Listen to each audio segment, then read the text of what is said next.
नमो नारायण। श्रीमद् भागवत महापुराण में भगवान श्री कृष्ण जी गुरुकुल के अंदर संदीपनी ऋषि आश्रम में संदीपनी ऋषि जी के पास गुरुकुल में पढ़ने के लिए उज्जैनी क्षेत्र में जाते हैं। उज्जैन में तो क्योंकि वो उज्जैन में ही है तो वहाँ पे उनको अध्यात्म विद्या ही पढ़ाई जाती थी गुरुकुल में।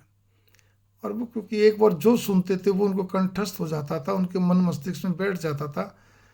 तो उसके पीछे कारण था। सबसे बड़ी चीज़ ये क्योंकि भगवान ने मनुष्य रूप में मनुष्य के तो मनुष्य जैसी लीला करी है, उन्हें कहीं भी भगवानपन नहीं दिखाया। जितनी बार भी उन्होंने अलग अलग रूप धारण करे, आप किसी का भी पढ़ लीजिए, कहीं भगवान का रूप ऐसे नहीं दिखाया, बल्कि अपने रूप को छिपाया, बसते रहे ताकि आम जनता के अंदर आम ही दिखे।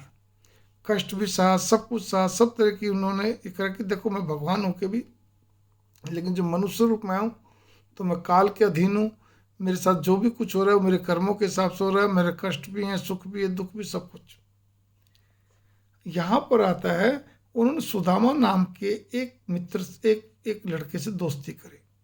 सुदामा को भगवान श्रीमद् भागवत महापुराण में भगवान वेद व्यास जी ने संयम की मूर्ति का रूप दिया। ये सुदामा का अर्थ यह है कि संयम, सबसे बड़ी बात यहाँ पर आती है। तो इसीलिए विद्यार्थी जीवन में विद्यार्थियों को चाहिए कि वो संयम के साथ दोस्ती करे। भगवान श्री कृष्ण भी जगत को ये समझाते हैं कि विद्यार्थी सुदामा के साथ मैत्री करे। सुदामा का अर्थ संयम से है, केवल नाम से नहीं, संयम से भाव है। जीवन में ज्ञान प्राप्त करना कठिन नहीं है, लेकिन ज्ञान में टिकना, स्थिर रहना बहुत ही कठिन है। आप सभी ज्ञानी हैं, ज्ञानी हो जाएंगे, आज नहीं तो कल हो जाएंगे, लेकिन ज्ञान कब तक टिकेगा ये नहीं कह सकते। वो कब टिकेगा, जब आप क्या कहते हैं, संयमी रहेंगे। और संयमी के लिए एक और भी चीज़ है, कोई संत कृपा करे, सिद्ध पुरुष आशीर्वाद दे, उनका साथ रहे, तो उसमें और क्या कहते हैं, सोने में सुहागा हो जाता है। इसमें एक उदाहरण मैं देना चाहूँगा, श्रीमद् भागवत महापुराण के अनुसार ही उदाहरण है ये, मेरा अपना नहीं है। कि उन्होंने उदाहरण देखिए, ऋग्वेद में 11,000 मंत्र। अब ऋग्वेद में 11,000 मंत्र, वैसे वेदों को श्रुति कहते हैं, और ऋग्वेद में 11,000 मंत्र, तो और बाकी वेद और दर्शन शास्त्र आदि सब कुछ। भाव ये है कि गुरु मुख से जो निकला एक बार में, उसको यूं का यूं अपने मन मस्तिष्क में रखना, उसको कंठस्थ करना, बार बार मनन चिंतन करते हुए, दोहराते हुए उसको पूर्णतया उसको अपने अंदर आत्मसात कर लेना। ये उस समय में था। उस समय कोई पुस्तकें, किताबें, कागज नहीं होते थे।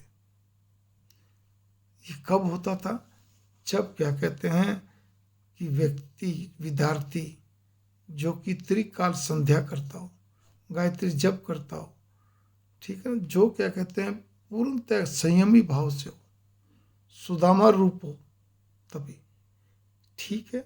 आज के समय में बहुत सारी चीज़ें देश काल परिस्थिति के हिसाब से चेंज हो गई हैं, लेकिन फिर भी हम क्या कहते हैं, अपने मनोभावों को संयमित रखते हुए, भक्ति भाव में चलते हुए अपने आप को आनंदित रख सकते हैं।